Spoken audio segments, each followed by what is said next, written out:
Welcome, everybody. Nice to see some faces, a few people that I don't know, and lots of folks that I do. Welcome to Midstream Reading Series. This is a long Twin Cities tradition, and we love it. And it's a monthly reading series, and some of you may have come for, I don't know, is it 14, 15 years now that it's been running? Something like that, a long, long time. So anyway, we welcome you here tonight. I'm going to send around a sign-up sheet. If anybody here is not already on the mailing list, you can add your name to that, and the reading series will send out an email just simply announcing, a couple of emails announcing the next reading and who the readers will be and the date, so you have that straight. We don't otherwise send out emails. And we also don't sell the list, so there you go. We've been pressured. No, we haven't. You can imagine privacy being what it is these days. Yes. All right. We also, tonight, thank you to Paul Mattis, who's another of our co-hosts, and he is doing the recording tonight, and it will be available on the website, which is Midstream Reading Series at WordPress.com. If you need to use a restroom tonight, take a right, another right. It's just right down that hall, very easy to find. There's a drinking fountain out there too. I've closed the door. Room temperature, I hope, will be okay. If it gets not pleasant, you can open it. I don't know that there's going to be more activity up here. Sometimes there is, and it gets a little loud. So we normally would keep the door closed if we can. All right. Hello, welcome. I'm going to send this around now. Oh, how about a pen? That would be helpful. For the email mailing list. I didn't even introduce myself. No. Anyway, I will now. I'm Marg Walker, one of the 4 co-hosts for this reading series. And it's customary for the host of the evening to read a poem just to kind of warm up the crowd, I guess. And just to get a voice in the room. This poem, we've had some really hot weather, and it made me think of this poem, which is from a new book of mine that'll be coming out this fall by Noden Press. This is called First Hot Day on the City Beach. The cyclist with his bike propped against a tree. The nanny and her gaggle of charges. The old guy in plaid shorts reading a ragged paperback. Glistening girls arranged on towels, Doritos, strewn sunscreen, sneakers, shirts, 6 lanes of traffic flashing by this sliver of shared sand. A tight urban beach, skinny urban children shrieking and dripping, snippets of chatter snapping in the wind. When the cry goes up, each mother startles. The lifeguard's whistle bleats their children out of the water. They cannot come fast enough. A second whistle, a sweep of the arms, and everyone swarms into the lake, forms a human chain. Swimmers, loungers, passers-by, sprung into panic and purpose. They walk the length of the buoyed water, shoulder to shoulder, beneath the perfection of a June sky, feet dragging the bottom, dreading the soft bump that at any moment could forever cleave before, from after, the first hot day on the city beach.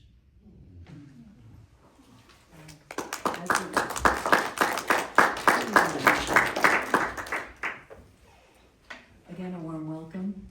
And let's get going with the 4 featured writers of this evening. I don't know if I have this right. Am I projecting okay?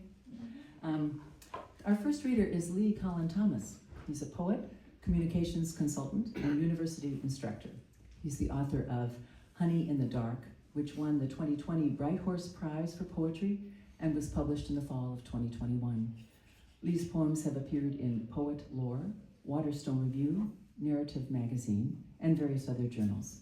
Lee lives in Minneapolis. Welcome.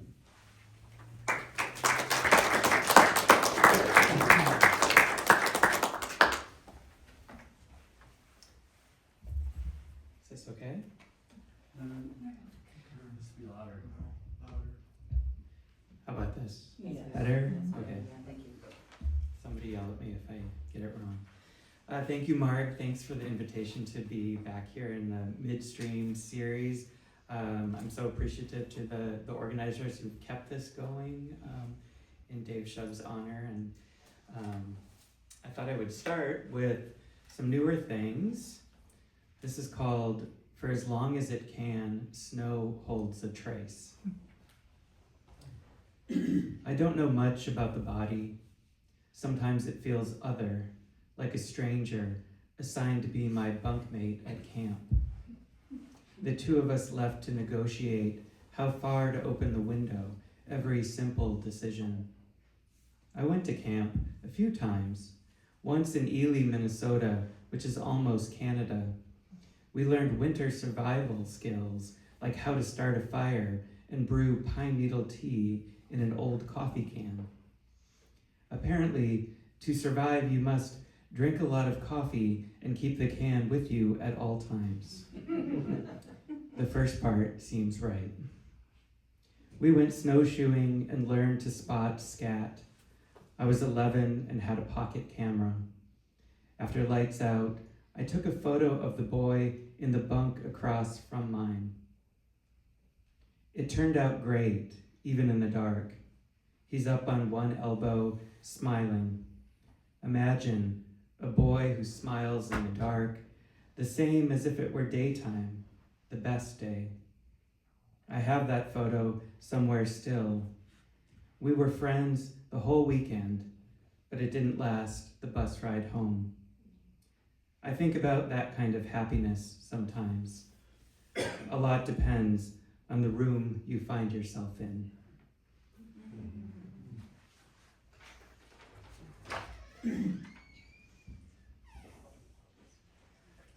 So this is called City Park. It's based on a real experience and references my father-in-law who passed away a few years ago. City Park. Wandering the thin and liminal after a death. Bob gone, not a week, and nowhere really to be. When a cluster of corrugated metal up ahead lifts our attention, and Brian asks, "Is that a penitentiary?" I say I have doubts due to the lax security and also the ostrich peering over the fence. So we approach a dozen people gathered in their coats, flowered in a weak November light. Given color, given charm, a summer's day, and a bored attendant, the place might star in a Wes Anderson movie. But we find it underfunded and in need of paint. A municipal menagerie, goats as small as terriers, others thick as barrels, one patchy llama, an alpaca, a few filthy geese pacing the mud. A peacock and hen roosting on the roof of one of the sheds. A piebald pig comes to greet us, tail wagging, one eye absent, one a clouded yolk. Brian takes photos on his phone, and we laugh a little for the first time in weeks about what else? The penitentiary, and the fact of this odd place in rural Indiana. Someone thought to build it, got the city council to agree, and it's nice, this surprise, seeing Brian capable of delight in this world of absences. Like we've stepped through a portal to somewhere we can't stay long enough. It's beautiful, this quiet gray horse standing before us. I imagine her following us for months.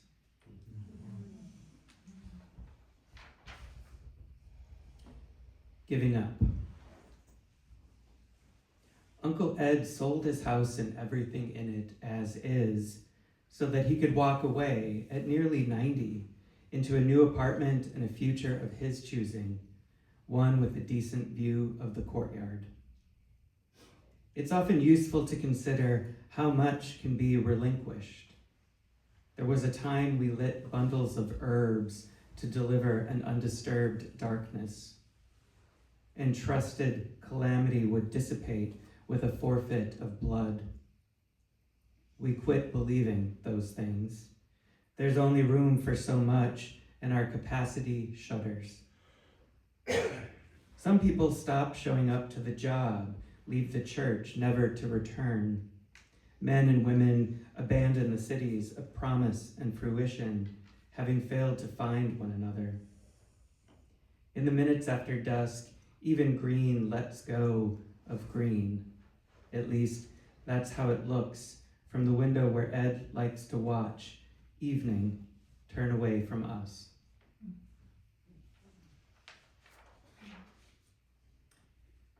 Spiral notebook. How could we have known that all our planning would amount to so little? And yet we wrote it down and dedicated ourselves to one another, to a future we believed we were making. Hand on the rudder, eye on a star. The vows of friendship you and I recited and abandoned as children, uninterested in sadness. That's what saves me.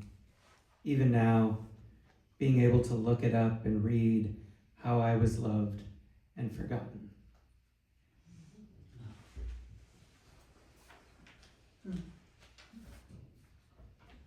This is called Quiet on Set. Our vaunted human brains have created quite a lot to admire. Shakespeare's plays, load-bearing columns, Spider-Man, and tiny computers they'll put in anything, even a $300 toaster operated via smartphone.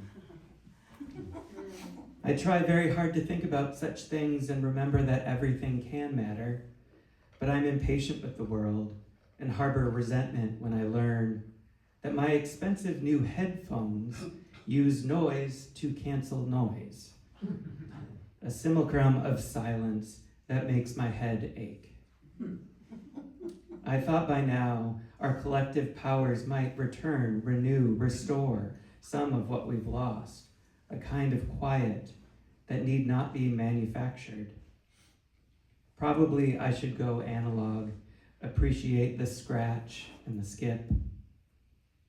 In old Hollywood, before CGI and Pixar, an infantry of scene painters rendered coastlines and port towns for establishing shots. On canvases for the daytime scenes, on glass for the storm sequence. When the FX guy shined his penlight behind the painted surface, the windows in the tavern flickered, a model ship approached the shore, and the story continued. No one complained that it wasn't real. Maybe the best we can do is fool ourselves, and everyone knows there's a real art to that. So I was going to read a couple from this book of mine that came out a couple years ago. It's called Honey in the Dark, and in a stunning coincidence, there are copies here for sale if you want to add to your bookshelf.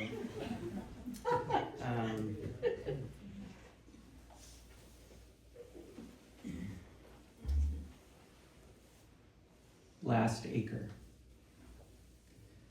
Let's not spend too much time on this, but if made to choose, would you say the world bends to human ideas about beauty?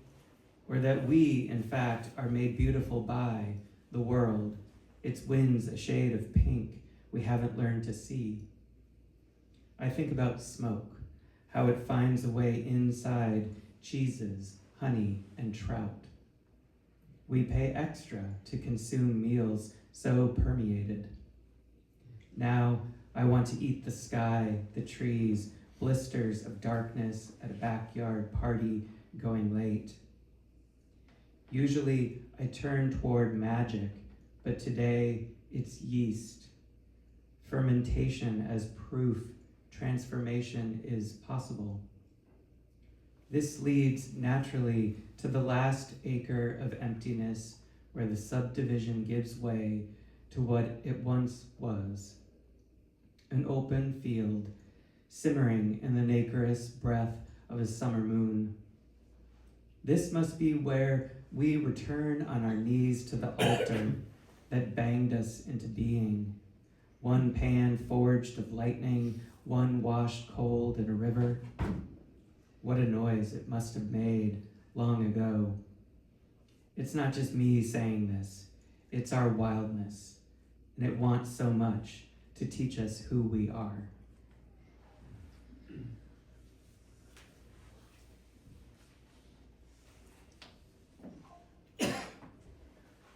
Arrival. I'll just preface this by saying I lived in Munich for a year, so this is about that time. Arrival. Some mornings the only choice is to yield to the guide in Munich who knows the way to go on begins underground, with an introduction by subway to a city I'd never call home. Passing through stations just long enough to read the names and wonder what's waiting past each yawn of double doors.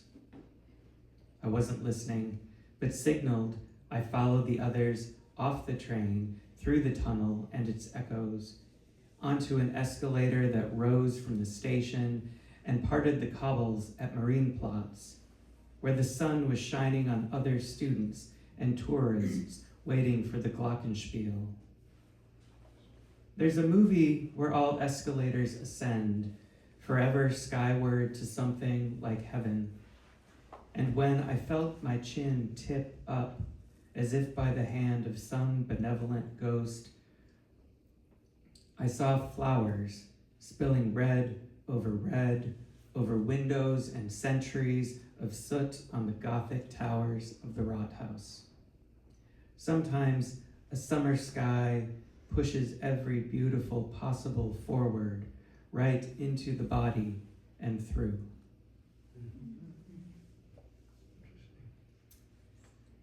Just a couple more here. This is called Etymology at Dusk. Tell me I'm not the only one who stands under the tarnished brass tack that holds plum-skinned skies aloft.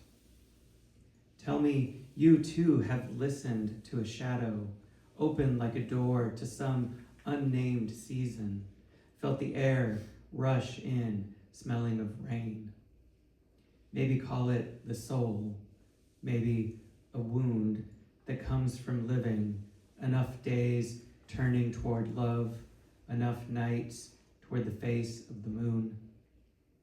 But believe me when I say, some language must have a word for, that there was once an idiom to mean, that someday soon our tongues will curl perfectly to fit that feeling when a million minnows of darkness school together in the breeze and pull at that soft knot of want, always alive inside the chest. And I thought I would end with this one. This is a summary poem, like Mark's. It's called Bed by an Open Window. On summer nights, in that empty hour, before the commuters and delivery van drivers appear like ants on the open roads, I sometimes hear trains moving slowly in the dark. A peaceful sound, big and low in the chest, like a bass drum calling for dawn. The locking and unlocking cars pass great distances between them. Gears turning tomorrow clockwise on the horizon. Myths look over their shoulders for the sound. And the old caves below the river bluffs exhale a long, cool breath. No one believes in humans at this hour, operating trains, existing beyond the boundaries of sleep. A family of raccoons is coming home to their den, their eyes brief stars along the riverbank. Thank you. Thank you very much.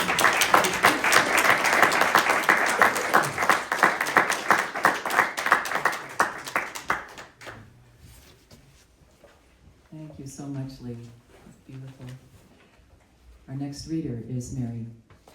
I'll see, it's right in the way, but you can probably hear me better when I do it this way. Mary Burmaster has been a Loft Mentor Series winner in poetry. She studied at Naropa and Hamlin universities, as well as Prague summer seminars.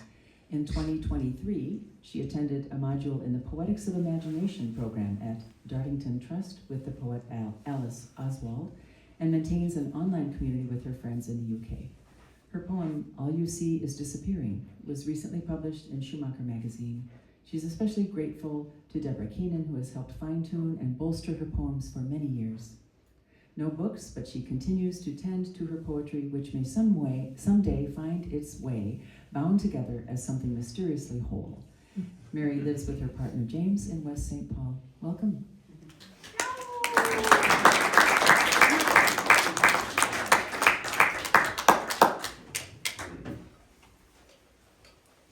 Thank you, Mark.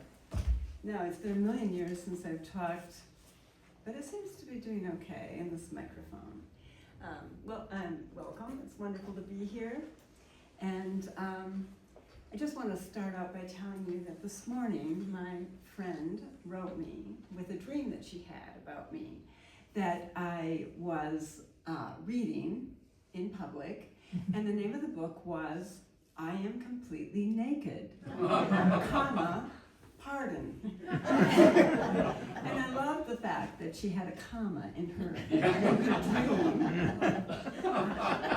I don't punctuate my dreams. Anyway. I want to also thank my partner James, who is my first reader, and my dear friend Greg Goodman, who is always on my side. And I could give a little shout out to my brother, who is sick right now. So, the first poem I'm going to read is called Without Voices, Feigning to Know. The first time she travels beyond childhood, she wears a color for emergence and another for eclipse. She finds a room, an oak desk, a sliding red door. Outside, unthinkably green. All the growing there, shapes and textures of a little jade plant left behind. Alone mostly, a cat. Inventing ways to cast for words, possibilities. This is new, this is new, this is new, her eyes shout from her walks. Mostly, there isn't a phone. She is alone, a cat, and walks everywhere. The owner of the bakery, with a made-up French name, gives her truffles, not the chocolate, and she makes a stuffing. On the holiday, she learns of the baby she will lose. The cat had died. A frame, she calls the colors, and a cover, and a way to be seen, the severe visibility. My eyes are open because there is no place to go. Hikikomori is a word for recluse in Japanese. Topeng, Balinese dance with masks. Other words strung from flagpoles. Eucalyptus, improvisation, chinoise, waif. Oh, the smell of eucalyptus buttons on the heater, and the sea for what she claims it. The shape of something before it is born. And the title of this poem kind of works with the last line. Without voices feigning to know the shape of something before it is born. A lot of people who are not writers or creators want answers and want to know where they are. And when you're in the middle of creating something, you have to kind of live with the unknown.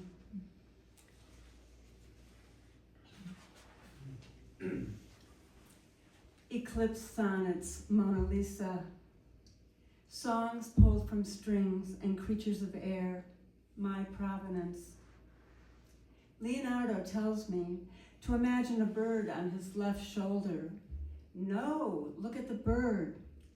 But my vision wanders to the little Vatican City in the center of the room. Crowds are gathering outside the dome, and men are raising their arms. Viva il Papa! He darkens my lips with a plum, slips the fleshy pit into my mouth. Sour, but I hold it on my tongue. My eyes, this room, pictures of their own. A talking face and a beak straight out of Leonardo's beard. Zigzags of goldfinches through lancets. Spindly boy with lute, shape of a horse's head. Scowls as he strums. At night, I am a bird with a wingspan wide as an osprey's. I fly toward the sun, see the earth's curve, the painter there measuring with his instruments. He brings his brush to his palette, and my chest opens like the sky, sending rain, wafts of lilies from the Arno. My arms a ballast, stills me. Shadows cross the room, obscure eyes watching from walls. What do they see? Whoosh of yellowbirds, charm, little songs, winged suns, my countenance captured, mouth pooling round the seed of a plum, pungent, tart. Got to practice my Italian, that was nice. Well, this poem is about a writing retreat in Berlin after having studied in Europe, and I had planned to go to a small town and go on a retreat, but my back was hurting, and so I couldn't travel far and went to Berlin. And everything in this poem relates to that experience, including the epigraph, which I read from a train. It's called Disappearance 3. We began with the proposition that the world is beautiful, and that from a train, it's a beautiful thing. Cole Swenson. 1. Berlin's room, across from the theater. Breakfast with a Japanese man who speaks no English. Soft-boiled eggs in egg cups. Immense sliding door. What choice have I in the face of this wind but to put up sail and rest my oars? The proprietor leaves me alone after breakfast with long-stemmed bowls. 3 times I wander out when I'm not getting food. Unter den Linden, trees for the dead. The book, the world, and other places. Friedrich painting, the monk and the sea. There the diminutive red figure drapes the foreground of sea, sky, vast as wings. 2. Latch the door, disappear again. Leave the world, enter the world. Listen. This Berlin enclosure, clawfoot furniture, arboreal sky, room inside a city, inside a world. Tree, monk, book, in the face of this wind, what will you bring? And there's a quote by Jeanette Winterson in this poem, what choice have I in the face of this wind but to put up sail and rest my oars?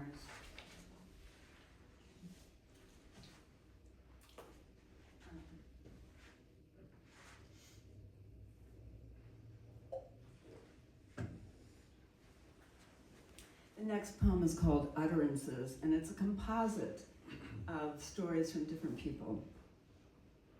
They are living hand to mouth. She is silenced. The young boy feigns to know everything.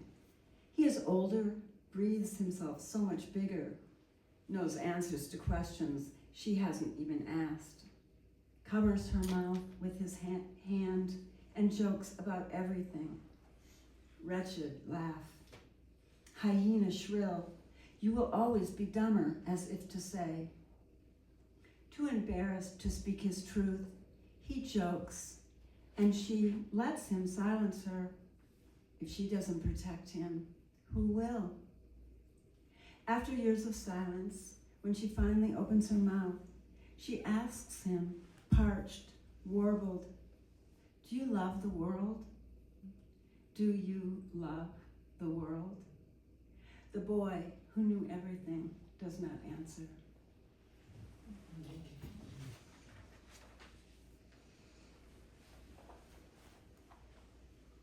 Beauty. If all the trees were spirited from our view, we'd remember how they move with breath and grace in any wind, and how they shape us, shaped as we are, irregular, round. We cannot penetrate them the way we can penetrate something we make with our own hands. What we make with our hands is often too even, and even too made.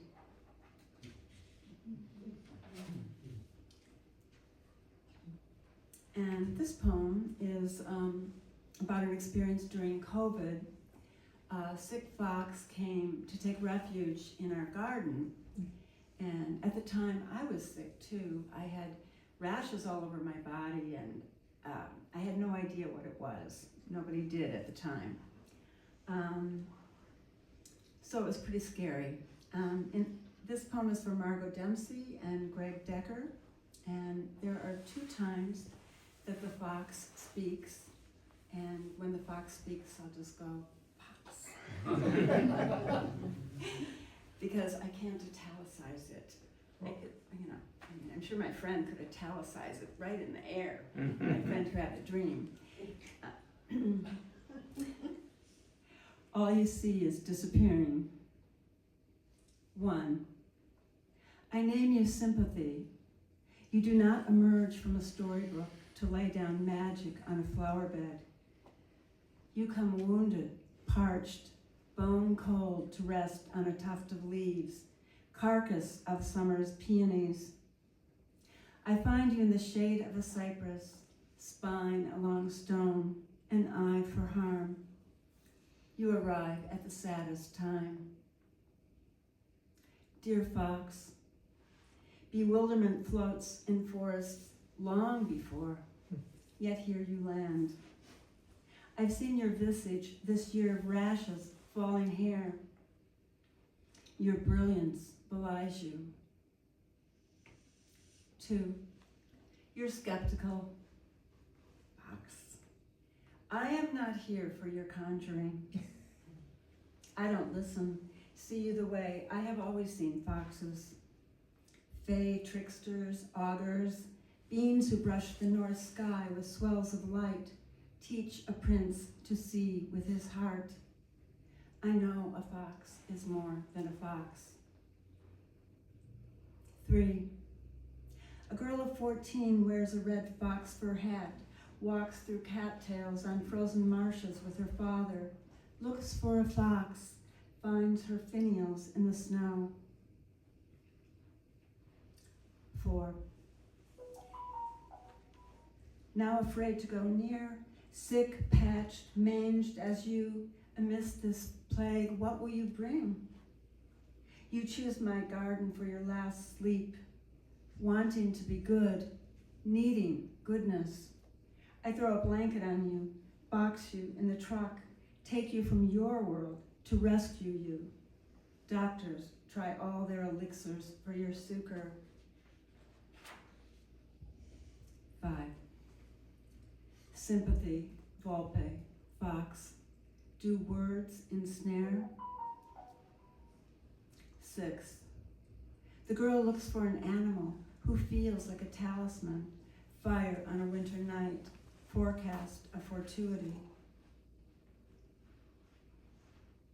7, today you arrive as you, as if something elusive, wild, and wondrous emerges from ancient legends, enters this realm too, that something of a dream moves through this wretched world, crosses fabled mythic lands for a perilous, glorious story. The old world gives itself over, its beauty. You come as something to believe. 8,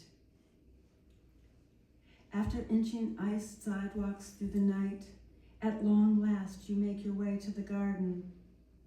Tell me, dear fox, if I save you, who will we be? 9. Fox. You don't see me, but yes, I am beautiful. Watch me spin, leap, steal away on my toes. Pity you. I have eluded you all your life. Now, with a heaviness, I lay down to die, and all you see is disappearing.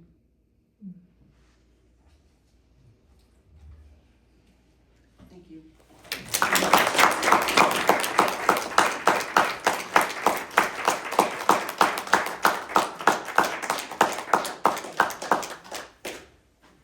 Thank you, Mary. Our next reader tonight is Elizabeth Fletcher. She is a St. Paul writer and yoga therapist. So we probably have a sign-up sheet over here afterwards for people that need help. That'd be great. Who also serves as an assistant creative nonfiction editor for the literary magazine Pithead Chapel. Elizabeth's fiction and nonfiction have appeared in Flash Fiction magazine, Had, New Flash Fiction Review, Lost Balloon, Tiferet, and the award-winning anthology Awakenings, Stories of Body and Consciousness, among others. Her writing has been included in the Wigleaf Top 50 long list, as well as nominated for Best of the Net and the Pushcart Prize. Welcome to Elizabeth.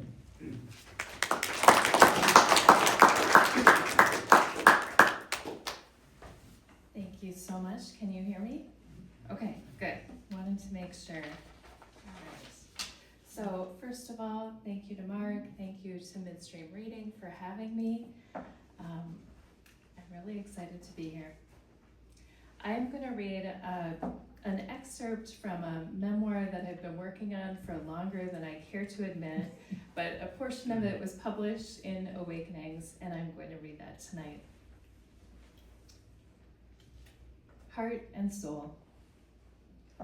It came out of nowhere, my galloping heartbeat. I'd been sitting in my pajamas working on a freelance project when it started. I moved to the couch to try to meditate, but the pizzicato beat and cinching of my chest proved too distracting. Instead, I consulted Dr. Google. Since there was no chest pain and I could breathe, I was assured it was probably nothing serious. At 35, I was athletic and in otherwise good health. I stayed put and took steady sips of air until my heart tired of racing, nearly an hour later. But that wouldn't be the end of it. My heart would continue to sprint at sporadic, unexpected moments, along with a growing sensation of a bird fluttering in my ribcage. Mike, I called to my husband, "Can you come here?" My heart was pounding again, the first time this had happened when I wasn't home alone. My husband worked in the cardiac medical device industry and knew more about the workings of the heart than the average Mike. He placed his fingers on my carotid. "Oh my God, you're tachycardic. I have to take you to the hospital." I pushed off his suggestion, first because I dreaded the fuss, perhaps a trait of being a woman, a Minnesotan, or a potentially fatal combination of the two. But the other reason was because I believed it would be pointless. I was ignorant that the code word heart would grant me a fast pass to an EKG, instead envisioning an expensive hours-long wait in the ER, by which time my heart would be tapping nonchalantly like everything was fine. I can't let you return to Guatemala if your heart is doing this. My next trip was months away, and I wasn't about to up and cancel it for no good reason. I had been invited to study with Guatemalan daykeepers, something that brought out epic eye rolls in my STEM-oriented partner. I gave him the side eye, unsure if he was looking for a reason to tank my trip. "You have to promise to go to the doctor." "I will." "No, you have to promise me you'll make an appointment on Monday." I put my hands up in surrender. "I promise."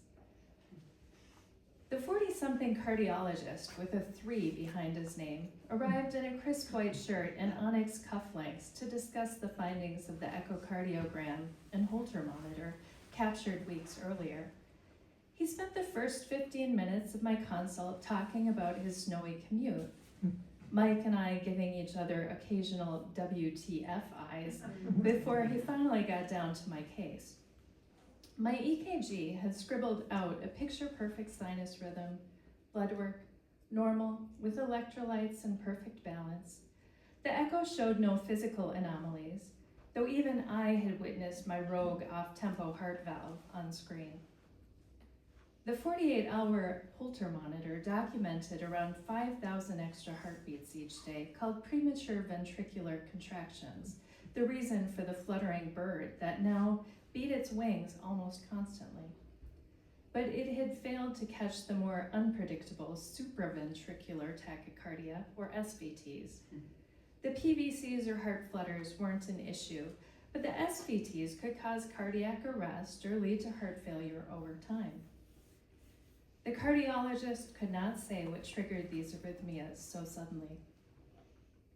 This started 2 weeks after my last trip to Guatemala, I said, as I had told every doctor I'd seen since Mike had insisted. The timing felt like a critical detail. An American doctor we'd met in Guatemala hosted medical conferences on tropical parasites, and I thought exposure to some foreign bug might be the key to unlocking what was happening inside my ribcage. The cardiologist shrugged me off, writing a prescription for beta blockers that I could use during an episode. I accepted the slip, dissatisfied. In the 3 years since I'd fallen in love with Guatemala, I'd been shown a different way of seeing the world, of astral planes and subtle energies, which is why 2 months after meeting with the cardiologist, I was sitting in the hallway outside the healing room of an indigenous curandera I'll call Violeta. Mike was waiting for me in her house's attached garden. She and her brother-in-law, Alberto, a powerful healer in his own right, sat across from me. My American vagabond friend, living with Violeta's family while apprenticing with Alberto, acted as my translator. While I'd wanted a ceremony with Violeta for the sake of experiencing one, it had not occurred to me until that moment to say anything about my arrhythmias. I had thought perhaps that returning to Guatemala might end them, but nearly 4 weeks after my arrival, they continued on as before. Perhaps Violeta would know how to cure me. I had nothing to lose. I described the electrical storms of my heart, about the bird fluttering to get out of the cage of my chest, about the cardiologist's diagnosis.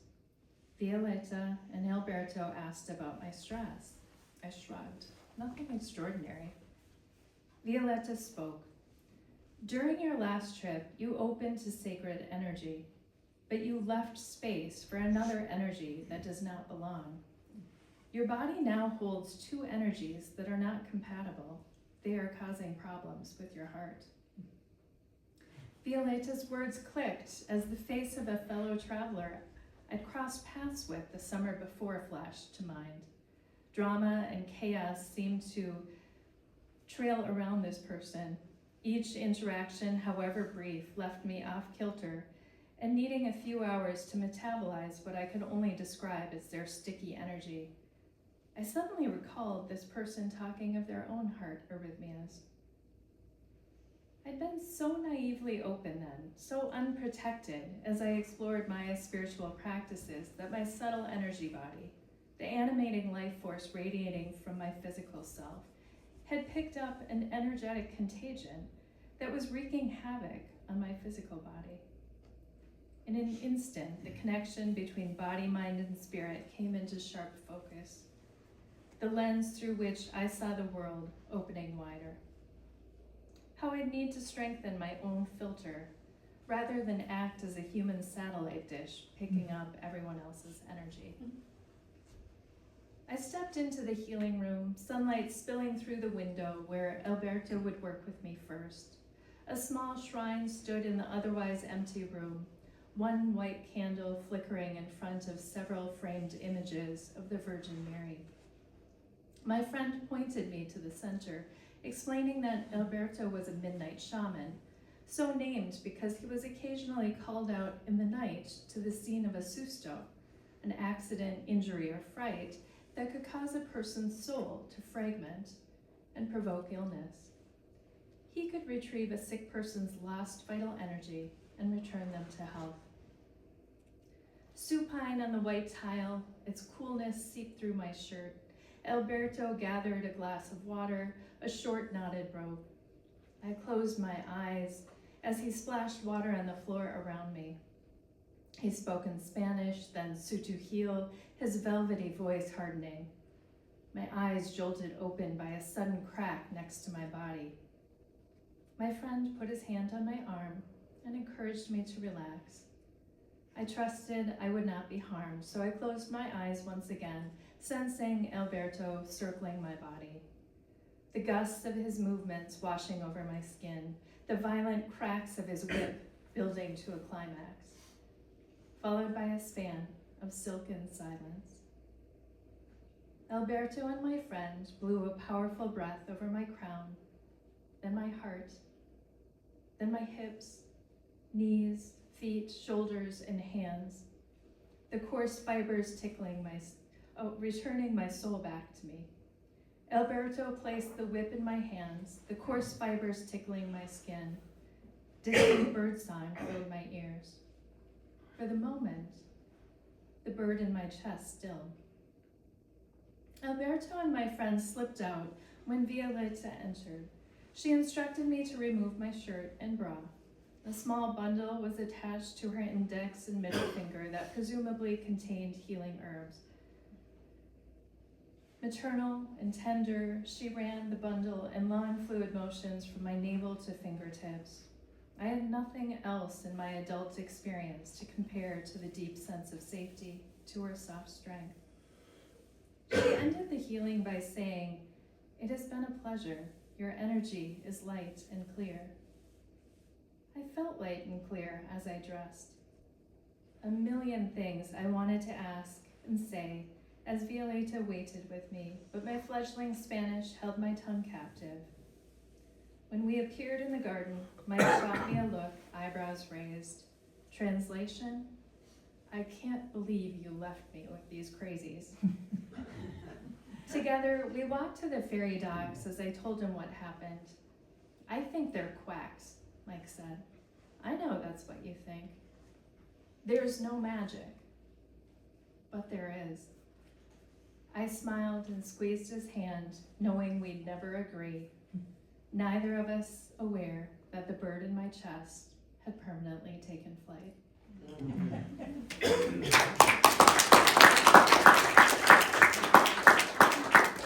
And then I just have a short microfiction to read. This is a piece that was published a few years ago in a literary magazine online called Flash Frog. And the great thing about Flash Frog is they always pair an original piece of art. So there's a beautiful painting that an artist made to go with this piece. It's titled Twister. Clouds the color of absinthe blotted out the evening sun.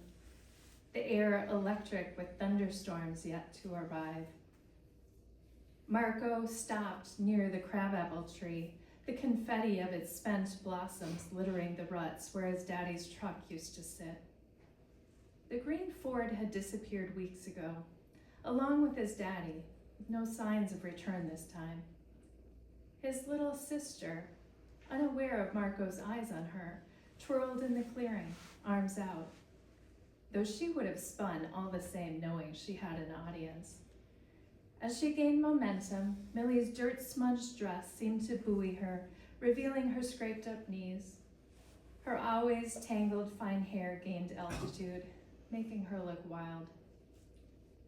A siren screeched in the distance.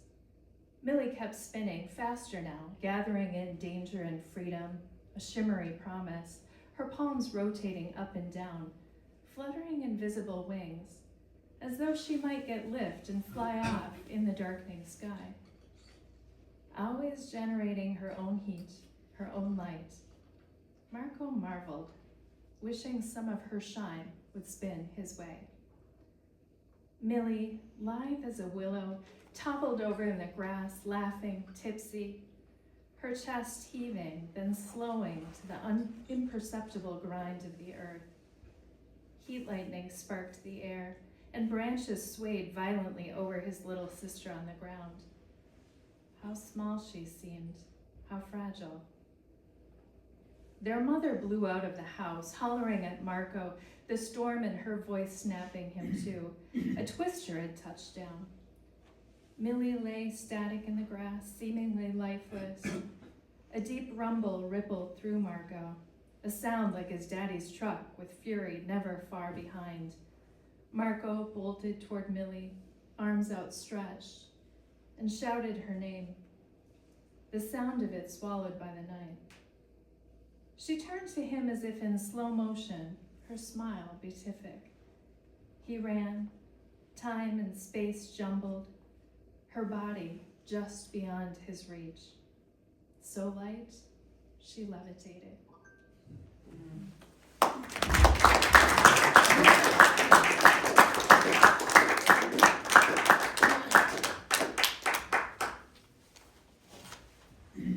Thank you so much, Elizabeth. I love hearing different forms of writing in an evening, and so it's a pleasure for me to hear some prose in the mix of poetry.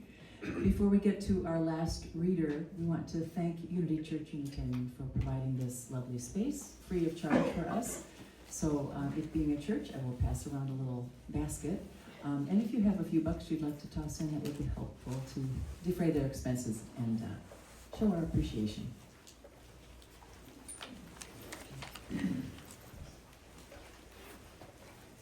And thank you. Our final reader tonight is Tim Nolan. Born in Minneapolis, graduated from the University of Minnesota with a BA in English, and from Columbia University in New York City with an MFA in writing. Tim is an attorney in private practice in Minneapolis. Probably the only attorney I know that does it on the basis of having an MFA. How did you? Anyway, it's interesting. His poems have appeared in the Gettysburg Review, The Nation, The New Republic, Plowshares, and On the Writer's Almanac, and American Life and Poetry.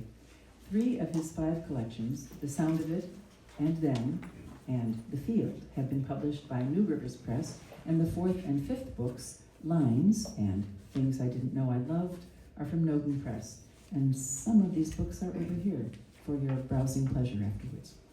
Tim is the host of the series Readings by Writers at the University Club of St. Paul. Welcome, Tim.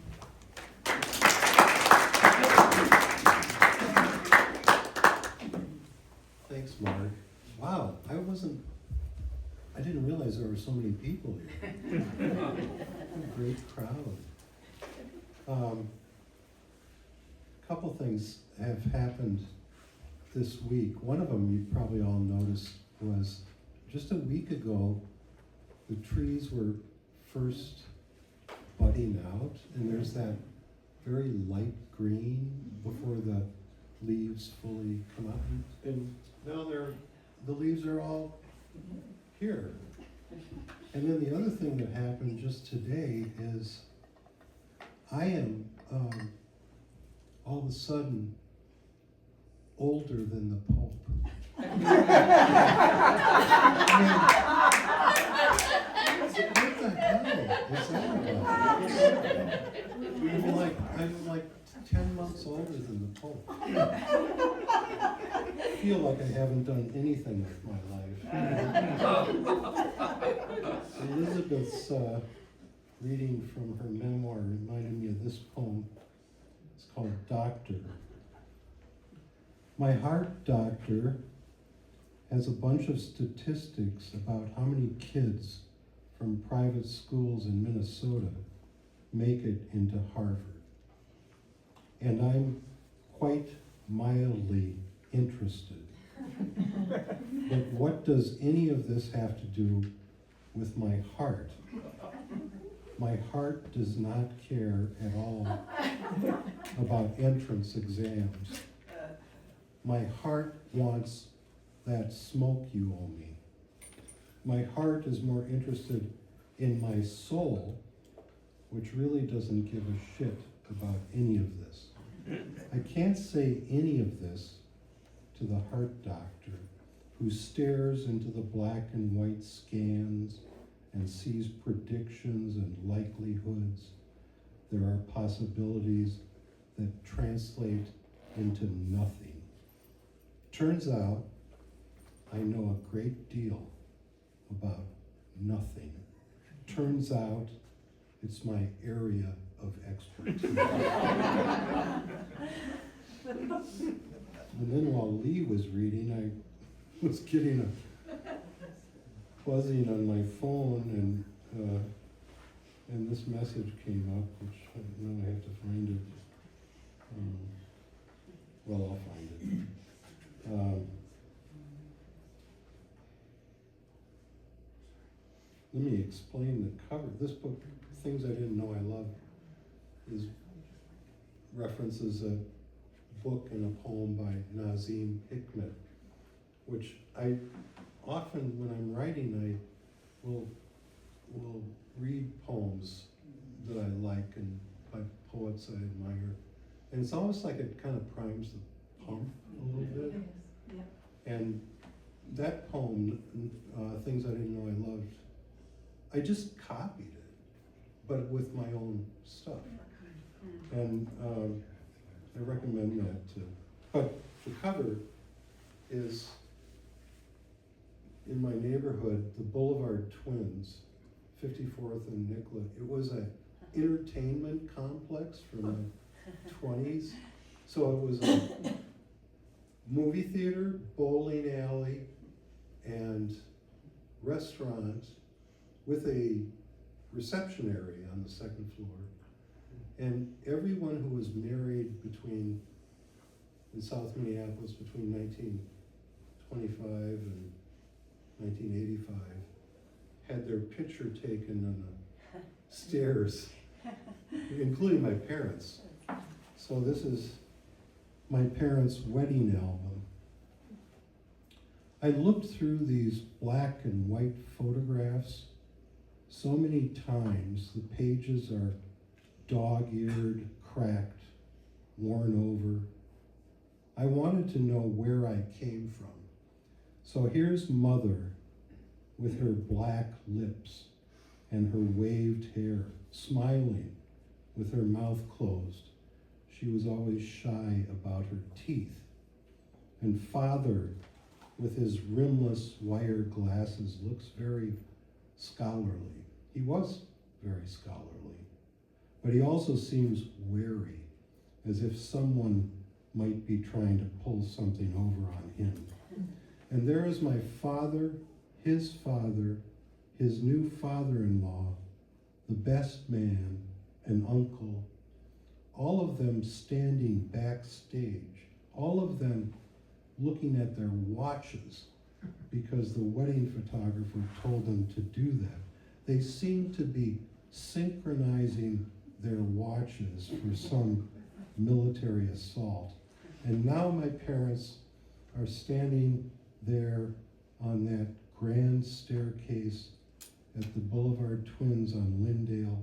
All the wedding receptions were held there. Every married couple has this photograph. The train of her bridal gown spills down the polished stairs with a kind of elegant excess or something like that. And those stairs are no longer there.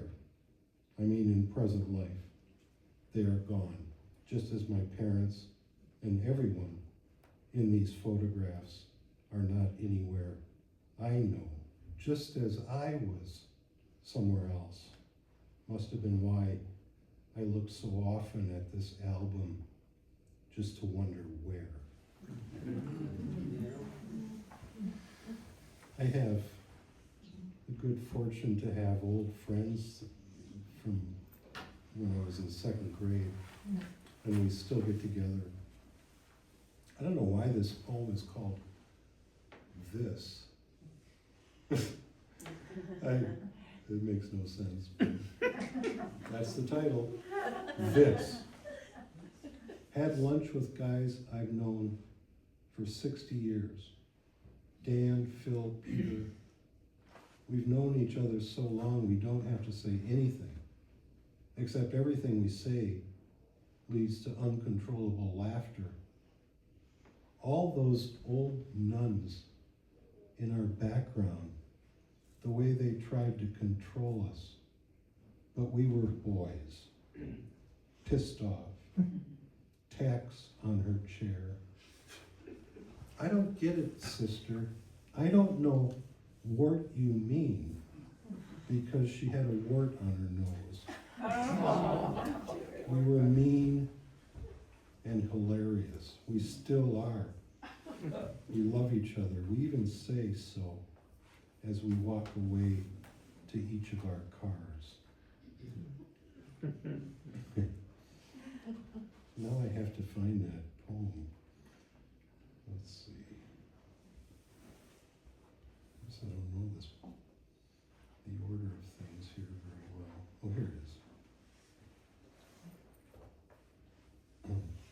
So while Lee was reading, I got this. Scam likely. I think it's so forthright of them to announce themselves on my phone as scam likely. I almost want to pick up the call and say, thank you for being upfront about your intentions. But I don't do that, and scam likely goes into the ether looking for some sucker other than me, calling numbers endlessly. It must be a tough life for scam likely. First of all, he. Why is he a he? Should change his name from scam likely to Bob Olson.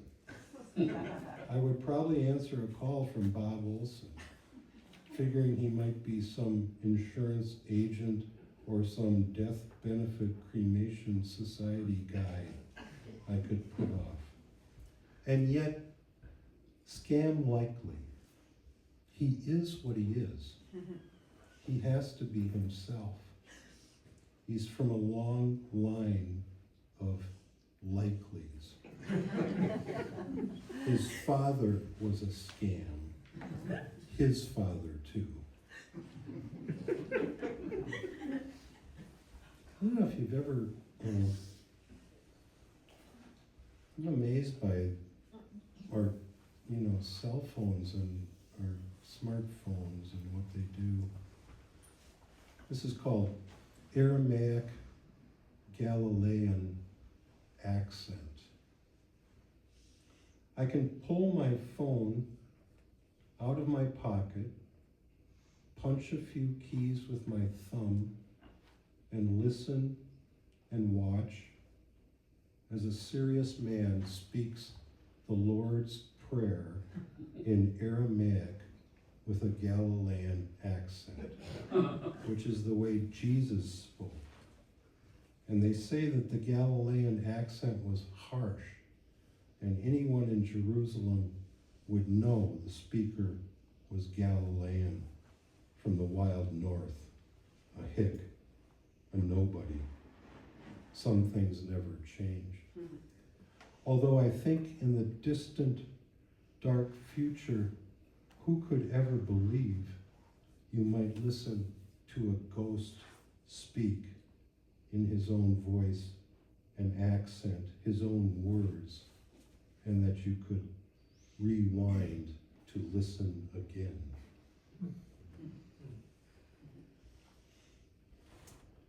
Narita asked me to read this. Now I'm going to have to find it. You are. Wait, I remember I committed the page to memory. Okay. This is my, I still can't believe my mother got through this.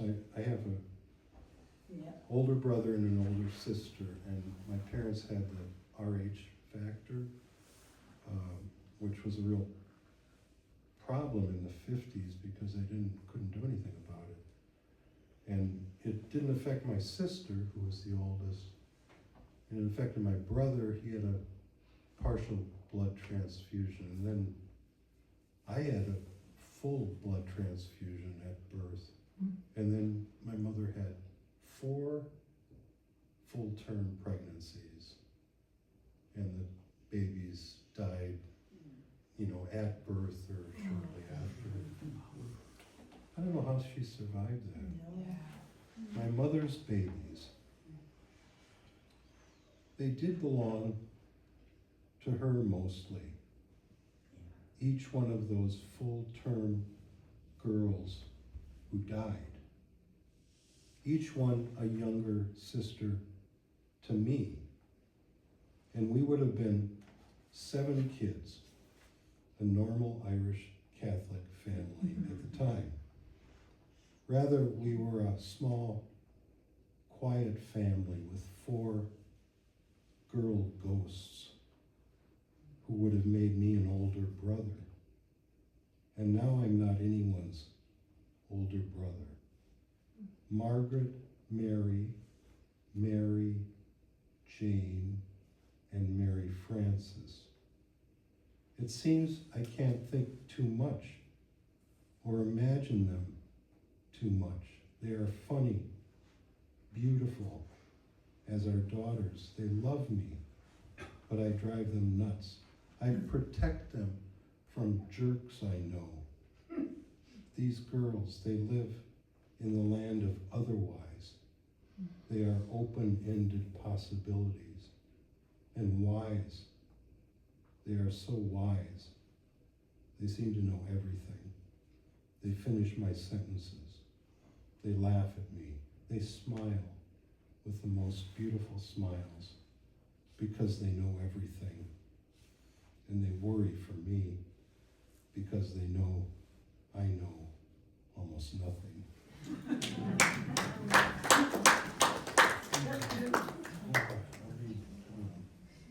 I'll just read a couple more.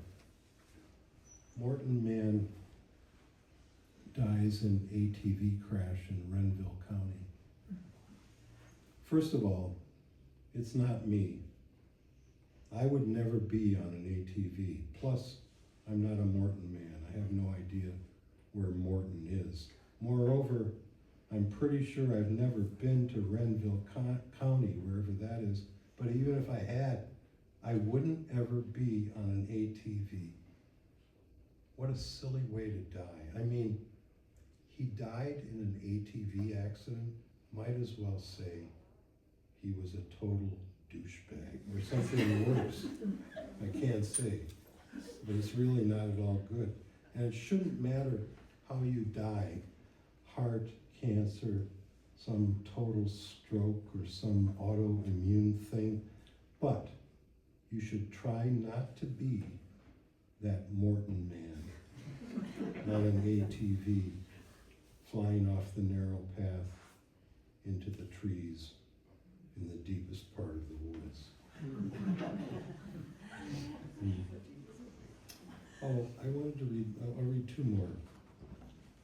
You know, I was going to say earlier about being older than the Pope.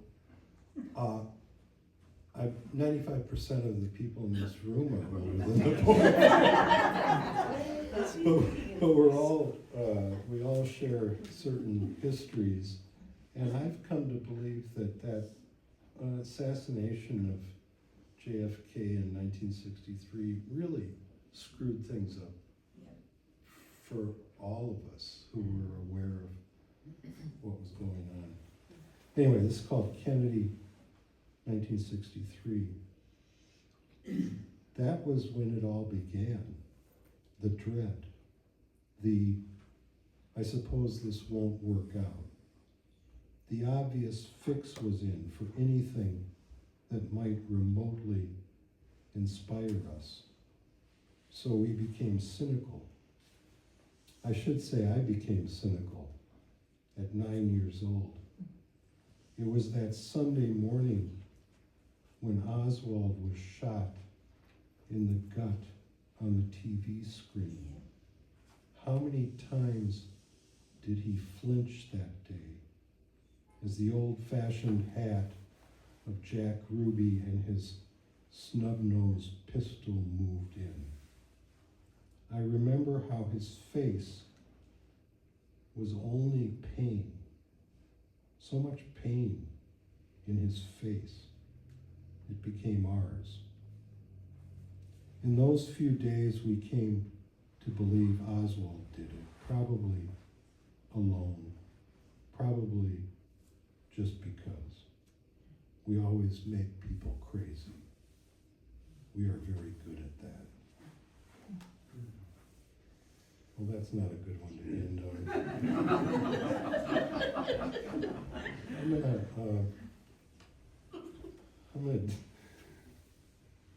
I'm gonna risk something here because Joyce and Walt are here in the audience and they are like Shakespeare experts. And I have this poem called Shakespeare, which is probably, well, whatever.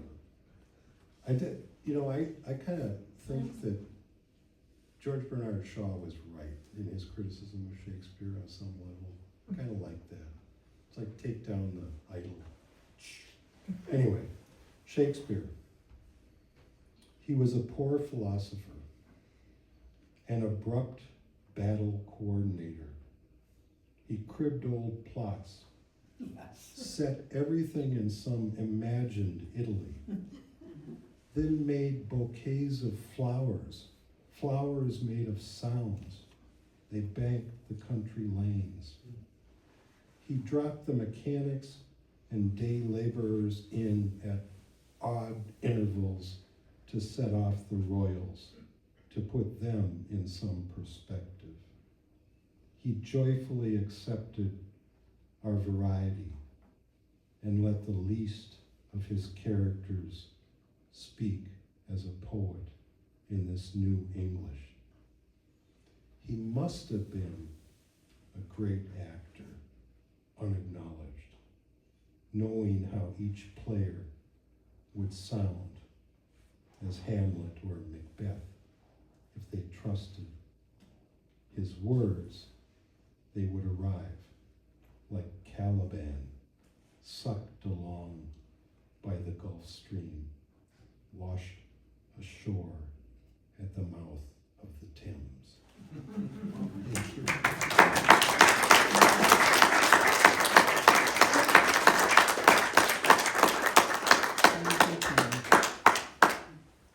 Well, you are all welcome to stay and mingle and meet the readers from tonight and peruse the books that they brought. We'd enjoy that very much. And if those of you who are feel like the night is young would like to head over to Sweeney's, some people usually do that for meet up in the back room and have a little more conversation. Sweeney's is a pub that's on Dale, just south of Selby, so very close by. Next month's reading, well, for a few reasons, we won't be hosting Midstream next month, and so you have a little summer vacation, but we will be back together in July, and so watch your email inbox for notice of when that, well, it's July 10th. Do I have that right? Yes, July 10th. And that notice will come out and let you know who'll be reading, and we'd love to see you at that time and for every reading beyond. Thank you all for coming, and let's have a final round of applause for our 4 readers tonight.